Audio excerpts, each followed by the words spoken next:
Monarquias, repúblicas, regimes autoritários, cada forma e sistema de governo tem desafios e vantagens para a população. Mas como será na prática? Um lugar da realeza, outro governado por um único partido. No Como Funciona Aí de hoje, vamos viajar para a Espanha e para a China. A Vivian mora em Madrid, capital da Espanha. No país, o poder da monarquia é limitado e dividido com o parlamento. O rei Felipe VI é o chefe de Estado e o primeiro-ministro Pedro Sánchez atua como presidente do governo. Vivian, como funciona aí?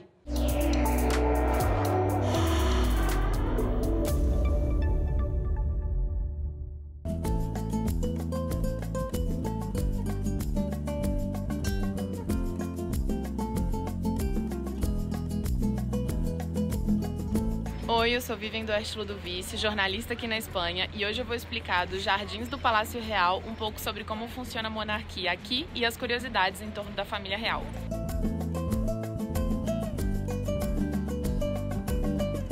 A Espanha é uma monarquia parlamentarista, o que significa que o rei tem um papel mais simbólico do que realmente de governo. E a maior parte das decisões políticas são tomadas pelo parlamento e pelo primeiro-ministro, que atualmente é o Pedro Sánchez. O rei da Espanha é o Felipe VI, que assumiu o trono em 2014 depois da abdicação do seu pai, o rei Juan Carlos I. O papel da monarquia na Espanha é principalmente cerimonial, mas o rei ainda desempenha funções importantes, como representar o país em eventos diplomáticos, sancionar leis, convocar eleições, aprovar o resultado das eleições.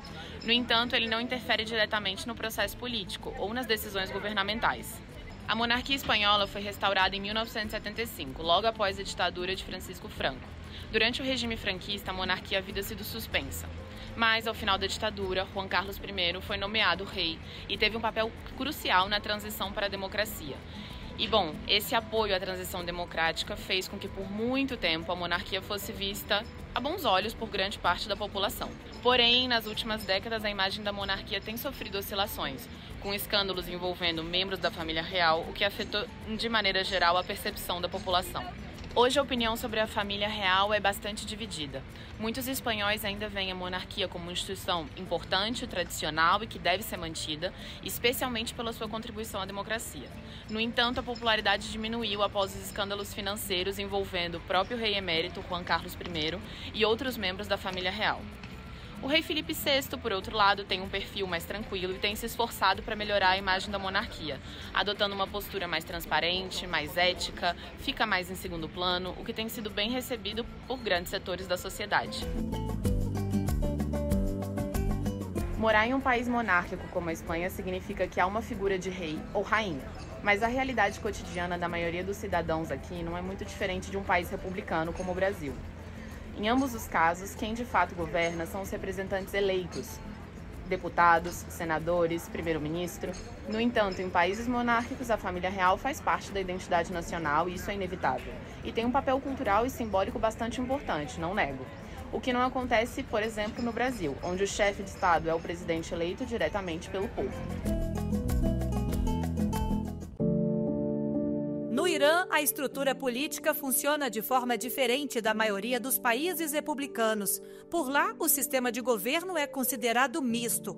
A Constituição do país, promulgada após a Revolução Islâmica em 1979, determina um funcionamento teocrático. O poder político é fundamentado na religião. O líder supremo, Ali Khamenei, tem a palavra final nas decisões estratégicas do país. O executivo, o legislativo e o judiciário são acompanhados por órgãos influenciados pelo clero, mas há semelhanças com o sistema democrático. A população vota para escolher o parlamento, o presidente do país e de outras instituições.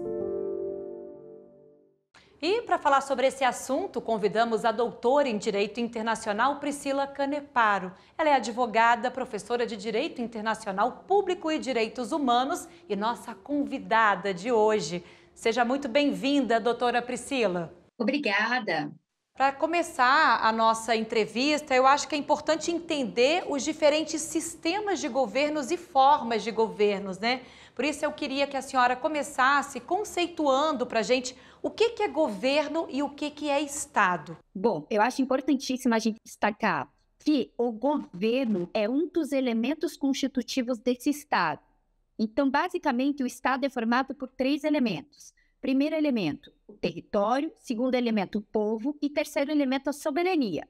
E a soberania ela se divide em 2 grandes aspectos. A soberania externa, que é o reconhecimento internacional desse Estado como sendo uma instituição estatal, e a soberania interna, que é delimitada a partir do governo, ou seja, o poder de se autorregulamentar, o poder de se autogovernar e justamente o poder de dar indicações internas de como vai seguir a política, a economia desse Estado. Então é importantíssimo a gente destacar que o Estado não é apenas o governo, mas sim o governo faz parte da constituição desse Estado. E como é que são definidos os diferentes sistemas e formas de governo?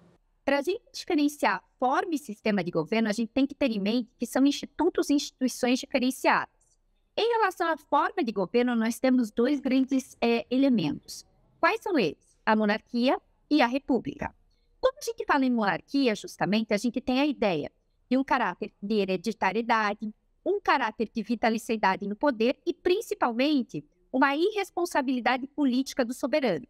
Diferentemente, é o caráter da república, onde a gente observa uma alternância no poder, uma questão justamente que vai levar também uma possibilidade de responsabilidade política dessa pessoa que se encontra dentro desse quadro constitutivo da forma de governo. Agora, quando a gente vai para o sistema de governo, é um pouquinho diferente e vai se conjugar, obviamente, com uma dessas formas. Os sistemas de governo, basicamente, vão ser 3. Quais serão eles? Primeiro, o presidencialismo. Segundo, o parlamentarismo. E terceiro, o semipresidencialismo ou semiparlamentarismo. Basicamente, em termos bem diretos, a diferenciação prática entre presidencialismo, parlamentarismo e semipresidencialismo é justamente a relação que a gente tem entre o poder executivo e o parlamento. Então, basicamente, no presidencialismo, a gente tem uma divisão e uma separação completa entre o presidente, que é o poder executivo, e o parlamento, que é o poder legislativo. Em contrapartida, a gente tem o parlamentarismo. O parlamentarismo, ele conjuga uma interconexão entre o parlamento, que é justamente o poder executivo, e o presidente, ou quem quer que seja esse chefe de governo, que é justamente uma questão do quê? Uma questão de poder executivo. E o semipresidencialismo, o semiparlamentarismo, ele fica nesse intestino. Ele tem algumas características de parlamentarismo e algumas características de presidencialismo. Então, é importante que nós saibamos diferenciar tanto forma como sistema de governo para conjugar e conseguir entender um poder político desse Estado. Maravilha, a gente vai seguir explicando como é que isso funciona, viu, doutora Priscila? Agora a gente volta para a Espanha porque a Vivian vai contar para a gente curiosidades sobre a monarquia e qual o custo da família real no bolso dos cidadãos. Vamos ver.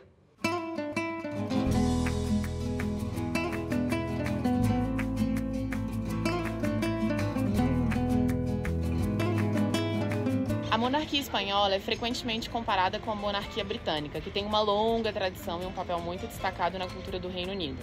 Na Inglaterra, a família real está muito mais envolvida no cotidiano dos britânicos do que aqui na Espanha, sem a menor dúvida. E essa presença também é bem mais marcante na mídia. Em contraste, a monarquia espanhola é vista de forma um pouco mais distante. Eles estão mais afastados do que seria a rotina da população. Manter a monarquia na Espanha custa cerca de 8 milhões de euros por ano aos cofres públicos, um valor relativamente baixo em comparação a outras monarquias como a britânica. Esse valor cobre os salários dos membros da família real e os custos de manutenção dos palácios e eventos oficiais. Palácios como esse, enorme. O custo é pago por meio dos impostos, mas como acontece em outros países, há um debate constante, que inclusive ele está aí na mesa, sobre se esse custo é justificável ou não. Bom, a monarquia espanhola, assim como qualquer outra, não está imune às fofocas e um dos maiores escândalos foi o envolvimento do rei emérito Juan Carlos em casos de corrupção, o que levou a se exilar nos Emirados Árabes Unidos, onde ele vive hoje, e além disso a infanta Cristina, irmã do rei Felipe VI, que atualmente governa a Espanha, também foi envolvida em um escândalo de desvio de fundos públicos, junto com seu marido. Esses episódios enfraqueceram a popularidade da família real e deram muito material para os tabloides espanhóis e para toda a imprensa.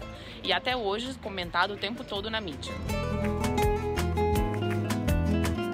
Outra curiosidade também é que atualmente o rei está casado com uma plebeia, a ex-jornalista Letícia, a rainha Letícia. Ela é mãe das 2 filhas do rei, a mais velha se chama Leonor e vai ser a futura rainha da Espanha.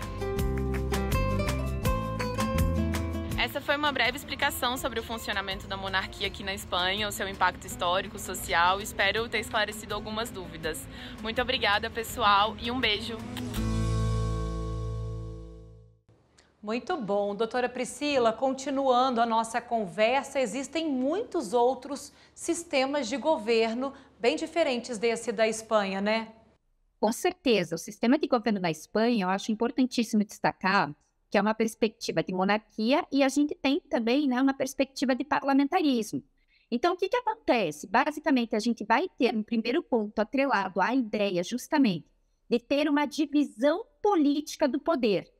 Uma coisa vai ser elencado como chefe de Estado, que será justamente um regime monárquico, que será o rei ou a rainha, e outra questão será o chefe de governo, que vai justamente delimitar os rumos políticos da nação, que vai ser o primeiro-ministro. Então, existem algumas diferenciações práticas, principalmente quando a gente vai, por exemplo, para a Alemanha.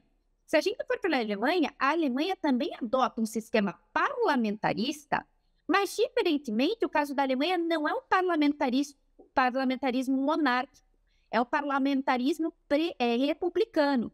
E dentro dessa premissa, a gente vai ter, sim, um chefe de governo, que é o chanceler, que justamente vai fazer essa delimitação política, vai ser a principal figura política, e a gente vai ter o presidente, que vai ser o chefe de Estado e justamente vai ser eleito democraticamente, diretamente, por conta dessa forma de governo na Alemanha ser diferente da Espanha, que é a República. Tá certo, então. Olha, a conversa tá ótima, viu, doutora? A gente vai fazer um intervalo bem rapidinho e voltamos já. Eu te espero.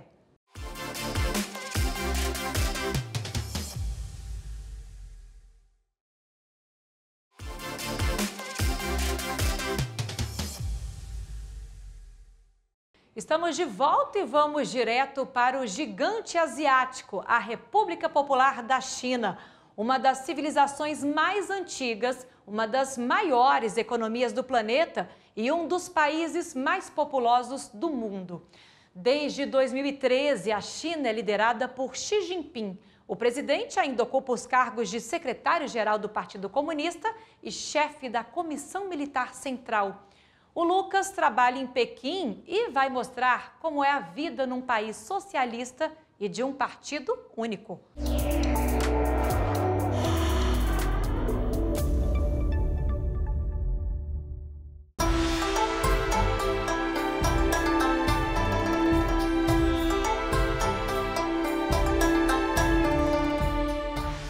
Eu sou o Lucas, eu vim para a Ásia já tem cerca de 9 anos, mas a maior parte desse período eu morei no Japão. Há alguns meses eu me mudei para Pequim, na China, e hoje eu vou falar um pouquinho sobre o sistema de governo aqui desse país, do ponto de vista dos cidadãos normais que moram por aqui.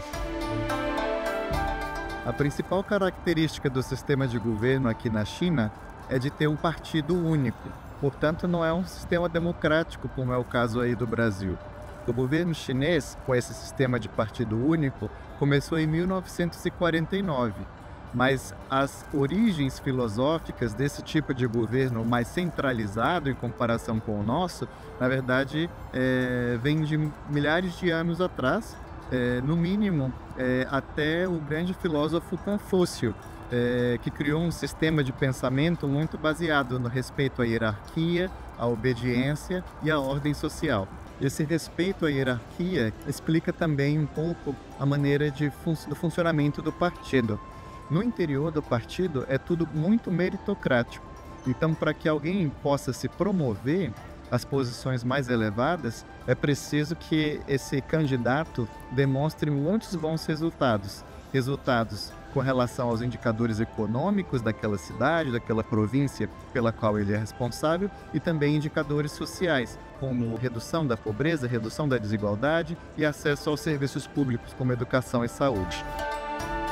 A principal diferença entre as democracias e o sistema de governo de partido único, naturalmente aqui não há eleições. Então, a diferença do Brasil, a população aqui da China mantém aquele ciclo de ter eleições a cada 4 em 4 anos. Agora, muitas pessoas pensam que pelo fato de não haver eleições, o sistema ele não é aberto a considerar maneiras de pensar diferentes. Isso não é exatamente verdade, porque o que acontece é que os debates, as discussões de política pública acontecem dentro do partido. Apesar da população chinesa não se envolver com política por meio de eleições, o governo chinês é muito ativo na promoção de pesquisas de opinião. Dessa maneira, o governo pode conhecer a maneira como pensam os cidadãos. O alto nível de satisfação que os cidadãos chineses expressam com relação ao país e com relação à política tem 2 razões principais. A primeira delas tem a ver com os bons resultados econômicos que o país vem alcançando ao longo das últimas décadas. O nível de desigualdade é relativamente baixo e o crescimento econômico é rápido e sustentado ao longo de muitos anos, o que se reflete em maiores salários para a população à medida que o tempo passa. A segunda razão tem muito a ver com os baixos níveis de corrupção. Isso significa que a população tem bastante confiança nos seus líderes. Sempre que há algum escândalo de corrupção, a punição tende a ser muito severa. Nós voltamos a conversar sobre esse assunto com a advogada e doutora em Direito Internacional Priscila Caneparo. Doutora, esse modelo da China, ele é muito diferente em comparação aos outros países? Olha, com certeza. A gente tem que entender que a estruturação ideológica de formas e sistemas de governo foram muito voltados para uma análise da perspectiva ocidental. Quando a gente vai para o Oriente, principalmente na China, esse governo é um governo totalmente autocrático, né? E tem uma perspectiva também de consolidação de direitos políticos muito diferenciada daquela que nós estamos acostumados, né? Então, dentro dessa premissa, a gente chega num partido único, efetivamente. Esse partido único, eu acho importantíssimo destacar, ele possui um centro, por assim dizer, de subdivisões. Então, basicamente, tudo e qualquer forma que se assemelha à democracia está dentro desse partido único, o Partido Comunista Chinês, mas, diferentemente do que a gente imagina em um primeiro plano, existem subdivisões administrativas em províncias e municipalidade na China.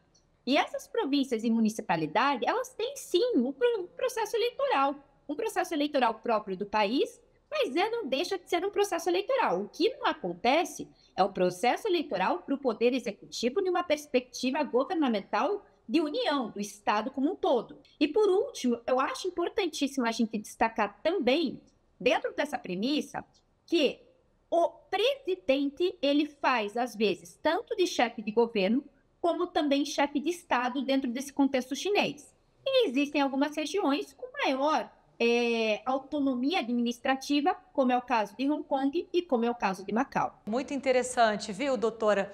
Agora, como é que isso funciona no dia a dia para quem vive no país, os desafios, as vantagens? O Lucas também falou sobre isso. Vamos acompanhar.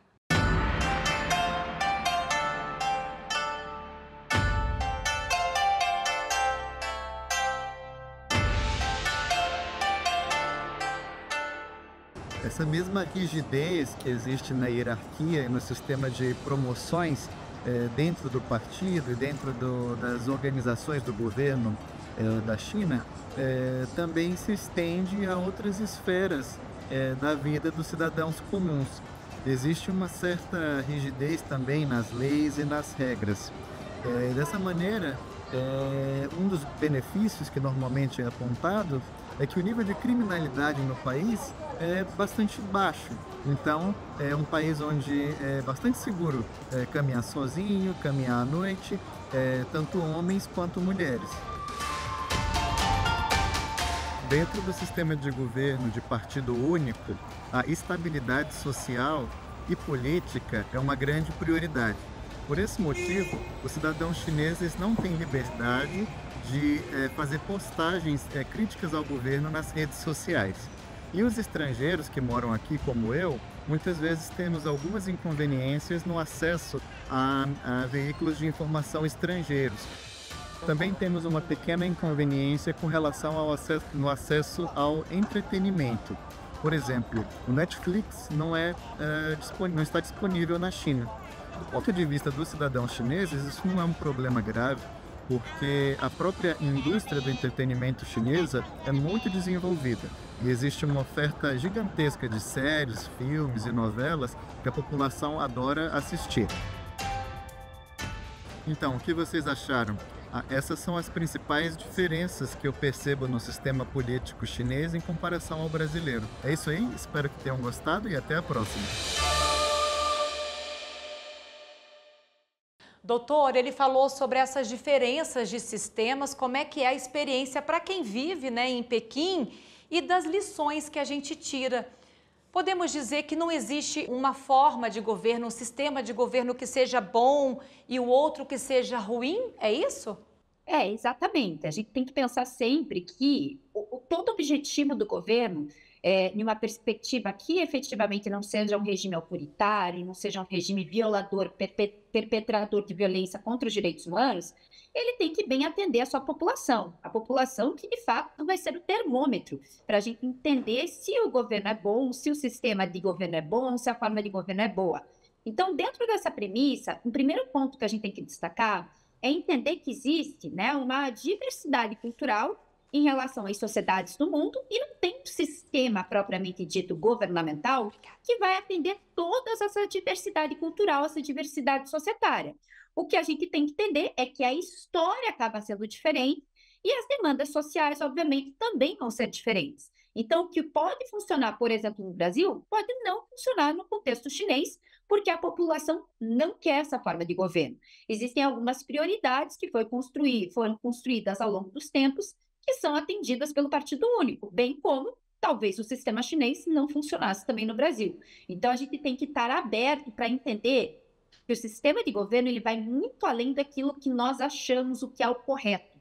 Ele vai a partir de uma perspectiva histórica, de uma perspectiva cultural e, principalmente, que atenda aos reclames e às demandas da população local. No Brasil, a Constituição de 1988 traz no título 1 os princípios fundamentais do país. Estabelece que a República Federativa do Brasil, formada pela união indissolúvel dos estados e municípios e do Distrito Federal, se constitui em Estado democrático de direito. A Constituição Cidadã, como é chamada, inclui no artigo 1º a soberania, a cidadania, a dignidade da pessoa humana, os valores sociais do trabalho e da livre iniciativa e o pluralismo político. Doutora Priscila, a gente tem na Constituição Federal esse equilíbrio, né, de poderes da União, dos estados e dos municípios. E qual é o peso da Constituição de 88 nesse sentido? Bom, em relação a essa divisão tricotômica brasileira, em relação à forma de Estado aí, que é um Estado composto federativo, a gente tem que entender que o Brasil é o único lugar no mundo que dá essa autonomia para o município. Porque em outras localidades, como por exemplo Estados Unidos, a municipalidade é uma subdivisão administrativa do Estado.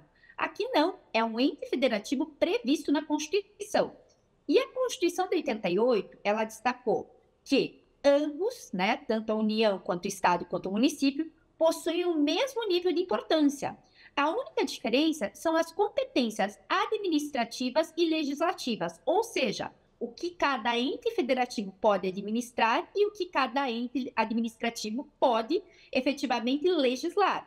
E aí a gente tem que entender, as competências da União, elas estão enumeradas na Constituição. Os estados, eles ficam o que a gente chama de competência residual.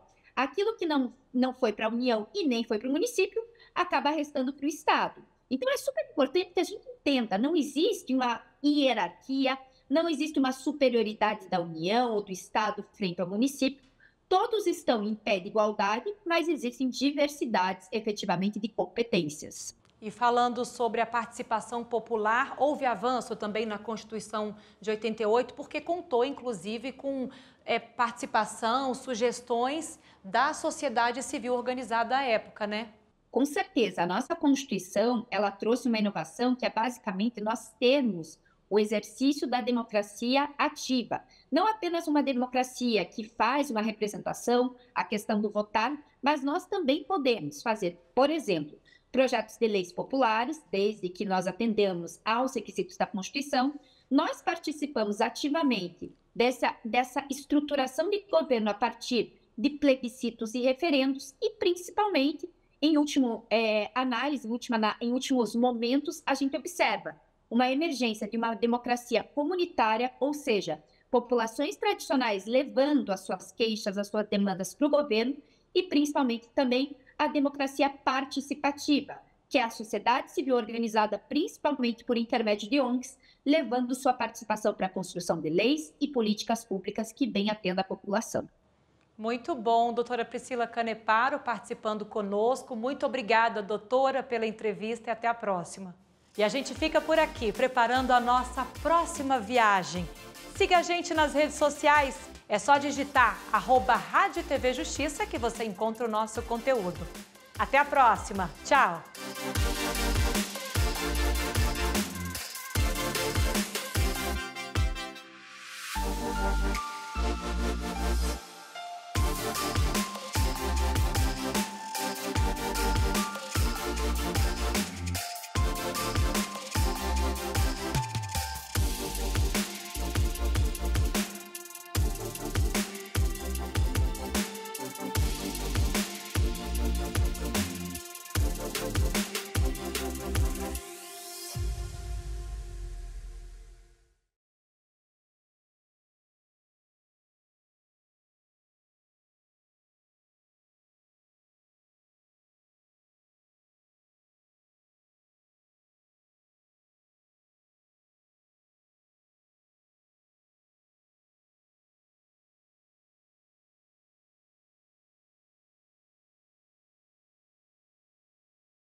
Abertura em computação gráfica. Sequência de placas em diversos idiomas e diferentes desenhos. Em uma grande placa retangular lê-se, em letras estilizadas. Como funciona aí?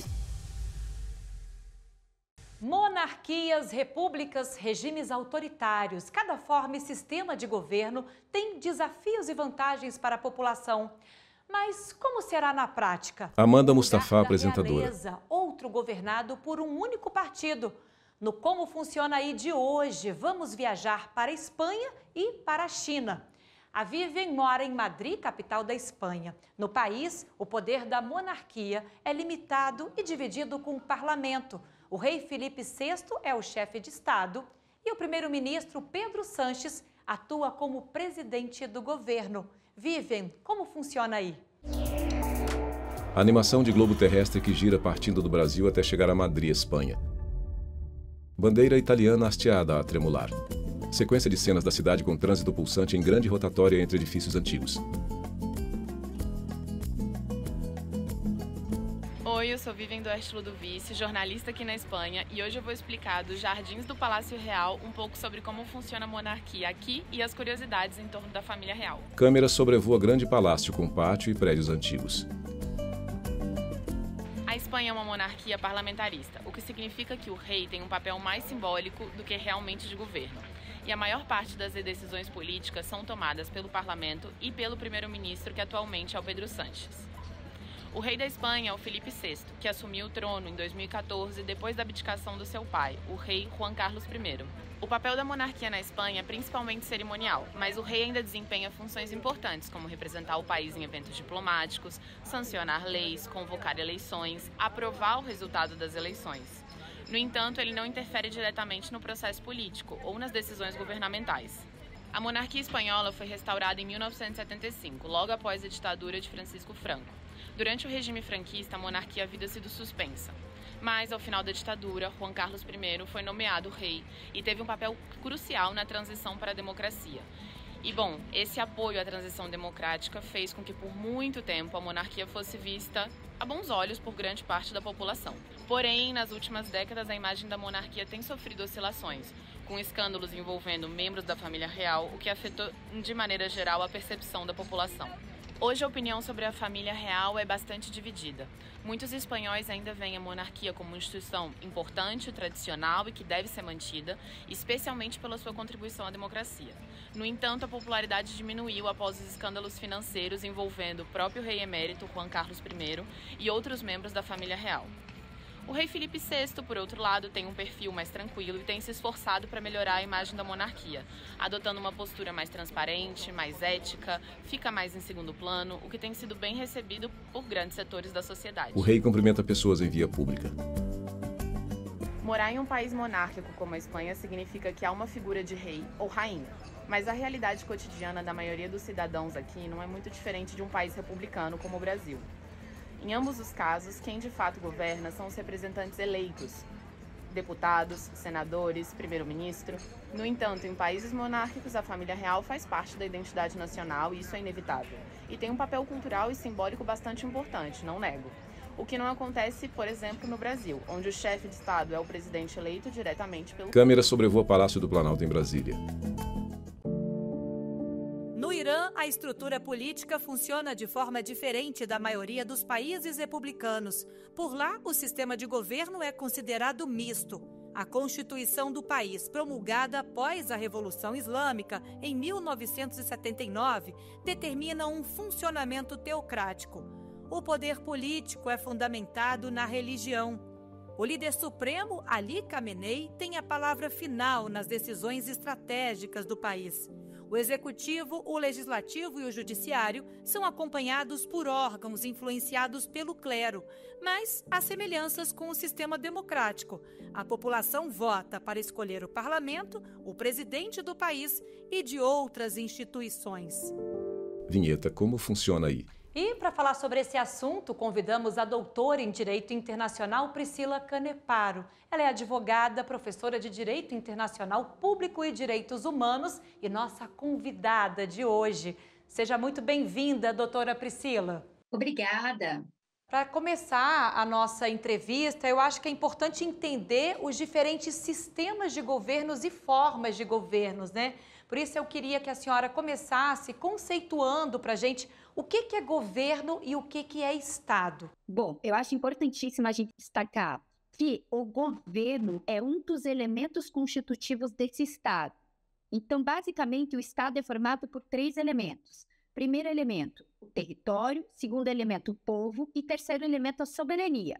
E a soberania ela se divide em 2 grandes aspectos. A soberania externa, que é o reconhecimento internacional desse Estado como sendo uma instituição estatal, e a soberania interna, que é delimitada a partir do governo, ou seja, o poder de se autorregulamentar, o poder de se autogovernar e justamente o poder de dar indicações internas de como vai seguir a política, a economia desse Estado. Então é importantíssimo a gente destacar que o Estado não é apenas o governo, mas sim o governo faz parte da constituição desse Estado. E como é que são definidos os diferentes sistemas e formas de governo? Para a gente diferenciar forma e sistema de governo, a gente tem que ter em mente que são institutos e instituições diferenciadas. Em relação à forma de governo, nós temos 2 grandes elementos. Quais são eles? A monarquia e a república. Quando a gente fala em monarquia, justamente, a gente tem a ideia de um caráter de hereditariedade, um caráter de vitaliciedade no poder e, principalmente, uma irresponsabilidade política do soberano. Diferentemente, é o caráter da república, onde a gente observa uma alternância no poder, uma questão justamente que vai levar também uma possibilidade de responsabilidade política dessa pessoa que se encontra dentro desse quadro constitutivo da forma de governo. Agora, quando a gente vai para o sistema de governo, é um pouquinho diferente e vai se conjugar, obviamente, com uma dessas formas. Os sistemas de governo, basicamente, vão ser 3. Quais serão eles? Primeiro, o presidencialismo. Segundo, o parlamentarismo. E terceiro, o semipresidencialismo ou semiparlamentarismo. Basicamente, em termos bem diretos, a diferenciação prática entre presidencialismo, parlamentarismo e semipresidencialismo é justamente a relação que a gente tem entre o poder executivo e o parlamento.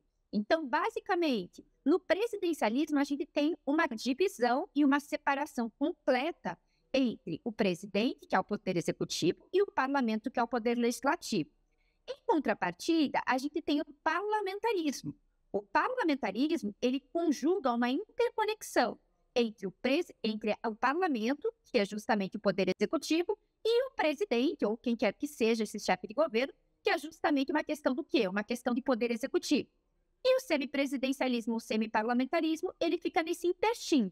Ele tem algumas características de parlamentarismo e algumas características de presidencialismo. Então, é importante que nós saibamos diferenciar tanto forma como sistema de governo para conjugar e conseguir entender um poder político desse Estado. Maravilha, a gente vai seguir explicando como é que isso funciona, viu, doutora Priscila?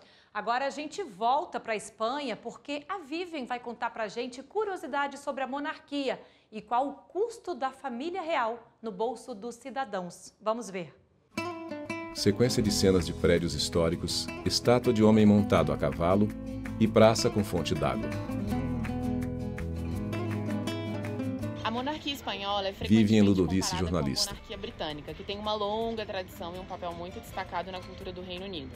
Na Inglaterra, a família real está muito mais envolvida no cotidiano dos britânicos do que aqui na Espanha, sem a menor dúvida. E essa presença também é bem mais marcante na mídia. Em contraste, a monarquia espanhola é vista de forma um pouco mais distante.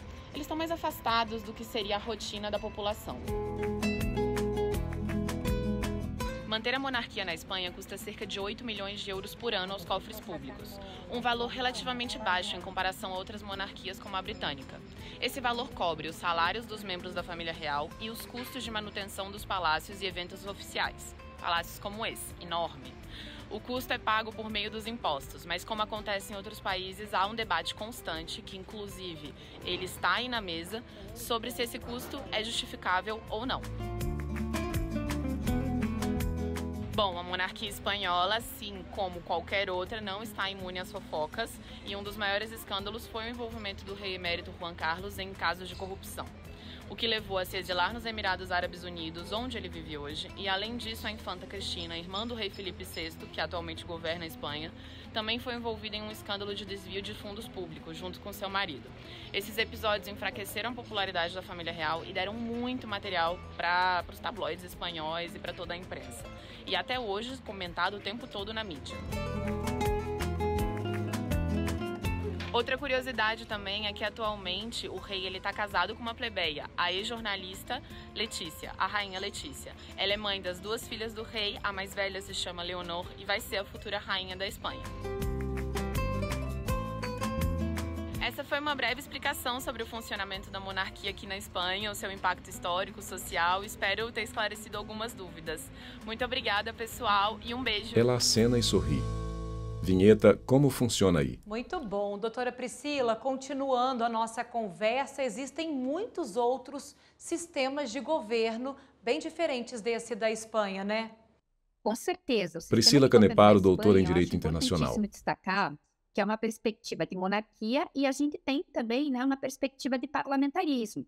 Então, o que acontece? Basicamente, a gente vai ter um primeiro ponto atrelado à ideia justamente de ter uma divisão política do poder.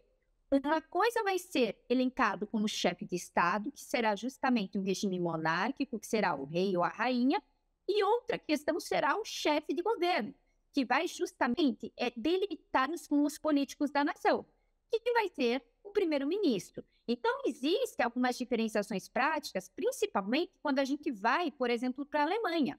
Se a gente for para a Alemanha também adota um sistema parlamentar parlamentarista, mas, diferentemente, o caso da Alemanha não é um parlamentarismo monárquico, é o parlamentarismo republicano. E dentro dessa premissa, a gente vai ter, sim, um chefe de governo, que é o chanceler, que justamente vai fazer essa delimitação política, vai ser a principal figura política, e a gente vai ter o presidente, que vai ser o chefe de Estado e justamente vai ser eleito democraticamente, diretamente, por conta dessa forma de governo na Alemanha ser diferente da Espanha, que é a república. Tá certo, então. Olha, a conversa tá ótima, viu, doutora? A gente vai fazer um intervalo bem rapidinho e voltamos já. Eu te espero. Vinheta, estamos apresentando Como Funciona Aí. Vinheta, voltamos a apresentar Como Funciona Aí. Estamos de volta e vamos direto para o gigante asiático, a República Popular da China. Uma das civilizações mais antigas, uma das maiores economias do planeta e um dos países mais populosos do mundo. Desde 2013, a Amanda China Mustafa, é liderada apresentadora. por Xi Jinping. O presidente ainda ocupa os cargos de secretário-geral do Partido Comunista e chefe da Comissão Militar Central. O Lucas trabalha em Pequim e vai mostrar como é a vida num país socialista e de um partido único. A animação de globo terrestre que gira partindo do Brasil até chegar a Pequim, China. Bandeira da China tremulando no mastro. Luz dourada do sol ilumina um rio que serpenteia e corta uma cidade. Do alto a grande muralha. Eu sou o Lucas Bispo, consultor de desenvolvimento na Ásia, internacional. Já tem cerca de 9 anos, mas a maior parte desse período eu morei no Japão. Há alguns meses eu me mudei para Pequim, na China, e hoje eu vou falar um pouquinho sobre o sistema de governo aqui desse país, do ponto de vista dos cidadãos normais que moram por aqui. A principal característica do sistema de governo aqui na China é de ter um partido único. Portanto, não é um sistema democrático, como é o caso aí do Brasil. O governo chinês, com esse sistema de partido único, começou em 1949. Mas as origens filosóficas desse tipo de governo mais centralizado em comparação com o nosso, na verdade, vem de milhares de anos atrás, no mínimo até o grande filósofo Confúcio, que criou um sistema de pensamento muito baseado no respeito à hierarquia, à obediência e à ordem social. Esse respeito à hierarquia explica também um pouco a maneira do funcionamento do partido. No interior do partido é tudo muito meritocrático. Então, para que alguém possa se promover às posições mais elevadas, é preciso que esse candidato demonstre muitos bons resultados. Resultados com relação aos indicadores econômicos daquela cidade, daquela província pela qual ele é responsável, e também indicadores sociais, como redução da pobreza, redução da desigualdade e acesso aos serviços públicos, como educação e saúde. A principal diferença entre as democracias e o sistema de governo de partido único, naturalmente, é que não há eleições. Então, a diferença do Brasil, a população aqui da China mantém aquele ciclo de ter eleições a cada de 4 em 4 anos. Agora, muitas pessoas pensam que pelo fato de não haver eleições, o sistema ele não é aberto a considerar maneiras de pensar diferentes.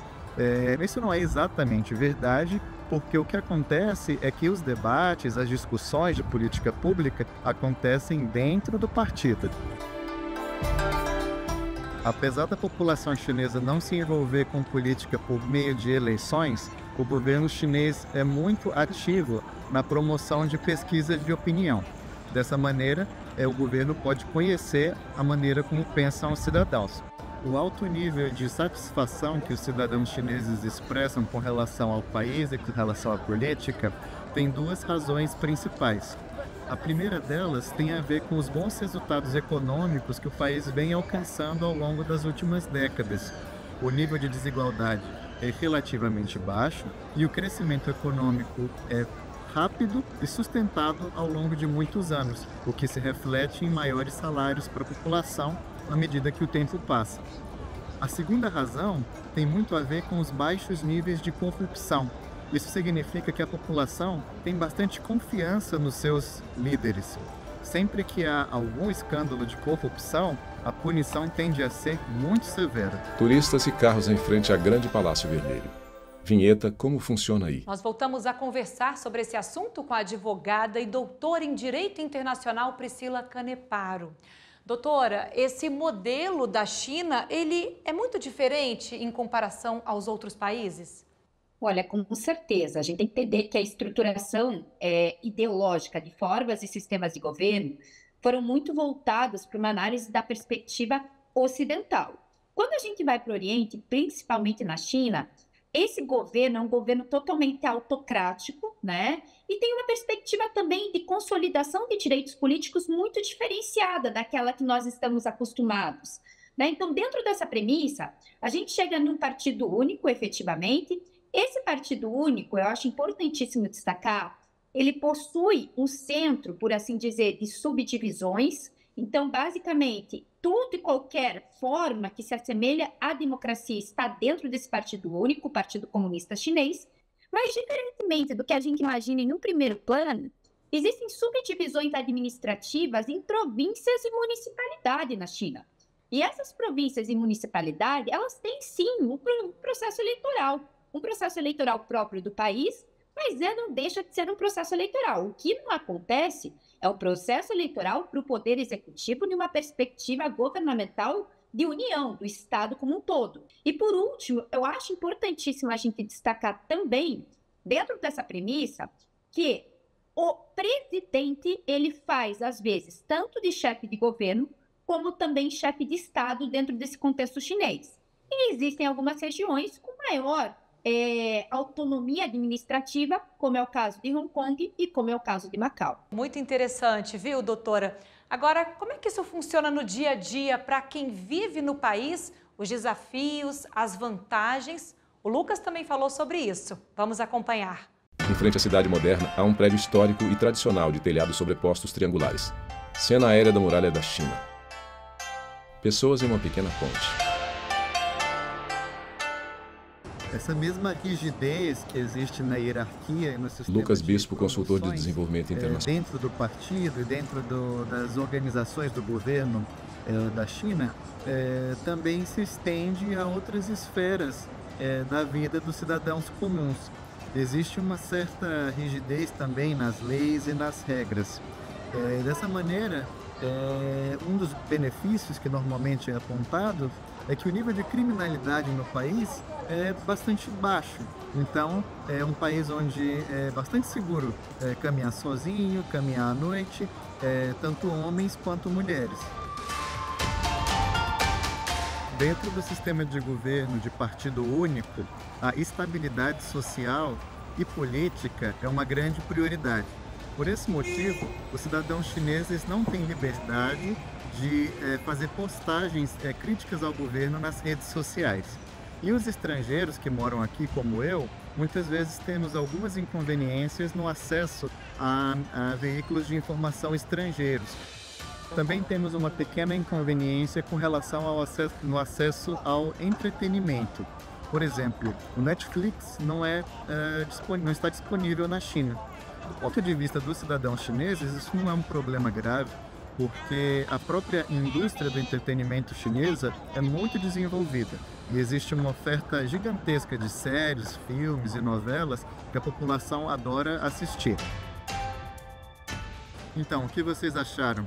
Essas são as principais diferenças que eu percebo no sistema político chinês em comparação ao brasileiro. É isso aí, espero que tenham gostado e até a próxima. Vinheta, como funciona aí? Doutor, ele falou sobre essas diferenças de sistemas, como é que é a experiência para quem vive, em Pequim e das lições que a gente tira. Podemos dizer que não existe uma forma de governo, um sistema de governo que seja bom e o outro que seja ruim? É isso? Exatamente. A gente tem que pensar sempre que todo objetivo do governo em uma perspectiva que efetivamente não seja um regime autoritário, não seja um regime violador, perpetrador de violência contra os direitos humanos, ele tem que bem atender a sua população. A população que, de fato, vai ser o termômetro para a gente entender se o governo é bom, se o sistema de governo é bom, se a forma de governo é boa. Então, dentro dessa premissa, o primeiro ponto que a gente tem que destacar é entender que existe, né, uma diversidade cultural em relação às sociedades do mundo e não tem um sistema propriamente dito governamental que vai atender toda essa diversidade cultural, essa diversidade societária. O que a gente tem que entender é que a história acaba sendo diferente e as demandas sociais, obviamente, também vão ser diferentes. Então, o que pode funcionar, por exemplo, no Brasil, pode não funcionar no contexto chinês, porque a população não quer essa forma de governo. Existem algumas prioridades que foram construídas ao longo dos tempos que são atendidas pelo Partido Único, bem como talvez o sistema chinês não funcionasse também no Brasil. Então, a gente tem que estar aberto para entender que o sistema de governo ele vai muito além daquilo que nós achamos o que é o correto. Ele vai a partir de uma perspectiva histórica, de uma perspectiva cultural e, principalmente, que atenda aos reclames e às demandas da população local. No Brasil, a Constituição de 1988 traz no título 1 os princípios fundamentais do país. Estabelece que a República Federativa do Brasil, formada pela união indissolúvel dos estados e municípios e do Distrito Federal, se constitui em Estado democrático de direito. A Constituição Cidadã, como é chamada, inclui no artigo 1º a soberania, a cidadania, a dignidade da pessoa humana, os valores sociais do trabalho e da livre iniciativa e o pluralismo político. Vinheta, como funciona aí? Doutora Priscila, a gente tem na Constituição Federal esse equilíbrio, né, de poderes da União, dos estados e dos municípios. E qual é o peso da Constituição de 88 nesse sentido? Bom, em relação a essa divisão tricotômica brasileira, em relação à forma de Estado aí, que é um Estado composto federativo, a gente tem que entender que o Brasil é o único lugar no mundo que dá essa autonomia para o município. Porque em outras localidades, como por exemplo Estados Unidos, a municipalidade é uma subdivisão administrativa do Estado. Aqui não, é um ente federativo previsto na Constituição. E a Constituição de 88, ela destacou que ambos, né, tanto a União quanto o Estado quanto o município, possuem o mesmo nível de importância. A única diferença são as competências administrativas e legislativas, ou seja, o que cada ente federativo pode administrar e o que cada ente administrativo pode efetivamente legislar. E aí a gente tem que entender, as competências da União, elas estão enumeradas na Constituição. Os estados, eles ficam o que a gente chama de competência residual. Aquilo que não foi para a União e nem foi para o município, acaba restando para o Estado. Então, é super importante que a gente entenda, não existe uma hierarquia, não existe uma superioridade da União ou do Estado frente ao município. Todos estão em pé de igualdade, mas existem diversidades, efetivamente, de competências. E falando sobre a participação popular, houve avanço também na Constituição de 88, porque contou, inclusive, com participação, sugestões da sociedade civil organizada à época, né? Com certeza, a nossa Constituição, ela trouxe uma inovação que é basicamente nós termos o exercício da democracia ativa. Não apenas uma democracia que faz uma representação, a questão do votar, mas nós também podemos fazer, por exemplo, projetos de leis populares, desde que nós atendamos aos requisitos da Constituição, nós participamos ativamente dessa estruturação de governo a partir de plebiscitos e referendos e, principalmente, em última análise, em últimos momentos, a gente observa uma emergência de uma democracia comunitária, ou seja, populações tradicionais levando as suas queixas, as suas demandas para o governo e, principalmente, também a democracia participativa, que é a sociedade civil organizada principalmente por intermédio de ONGs, levando sua participação para a construção de leis e políticas públicas que bem atendam a população. Muito bom, doutora Priscila Caneparo participando conosco. Muito obrigada, doutora, pela entrevista e até a próxima. E a gente fica por aqui, preparando a nossa próxima viagem. Siga a gente nas redes sociais, é só digitar @Rádio TV Justiça que você encontra o nosso conteúdo. Até a próxima, tchau! Créditos finais. Direção Diego Ramos, produção Lívia Faria. Apresentação e edição de texto Amanda Mustafa. Cabelo e maquiagem Kelly Raridade. Assistência de estúdio Emerson Oliveira, Joel Ribeiro e Sávio William. Operação de TP Ricardo da Costa. Iluminação Ítalo Cândido. Operação de áudio Anderson Oliveira. Operação de sistemas Orlando Filho. Edição de pós-produção Paulo Mendonça. Videografismo Leonardo Veloso. Núcleo de programação Rosa Vazen. Núcleo técnico Fábio Guedes. Núcleo de produção de programas Flávia Soledade. Gerência de serviços e infraestrutura Célio Ramos. Gerência de gestão de conteúdo Viviane Anag. Coordenadoria de gestão da TV e Rádio Justiça Denilson Morales. Secretaria de Comunicação Social Mariana Oliveira.